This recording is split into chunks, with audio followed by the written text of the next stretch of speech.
আবু বকর সিদ্দিক রাদিয়াল্লাহু তাআলা ছিলেন ইসলামের প্রথম খলিফা এবং মহানবী মুহাম্মদ সাল্লাল্লাহু আলাইহি সাল্লামের একজন ঘনিষ্ঠ সহচর।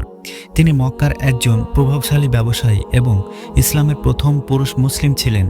তার নাম ছিল আবু বকর ইবনু আবু কুহাফা। ইসলামের ইতিহাসে তার অবদান অত্যন্ত গুরুত্বপূর্ণ।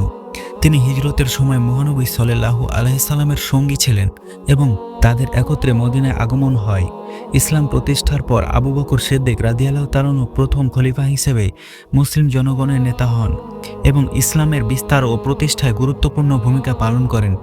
তিনি অত্যন্ত ধার্মিক, সৎ এবং নির্ভীক ছিলেন।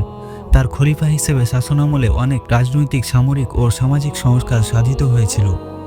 তিনি ইসলামের অগণিত মৌলিক আদর্শ এবং মূল্যবোধ প্রচার করেছিলেন। তার শাসনামলে অল্প সময়ের মধ্যে ইসলাম পুরো আরব উপদ্বীপে বিস্তার লাভ করে। আবু বকর সিদ্দিক রাদিয়াল্লাহু তাআলা 634 খ্রিস্টাব্দে মারা যান এবং তিনি ইসলামিক ইতিহাসে এক অনুপ্রেরণার উৎস হয়ে আছেন।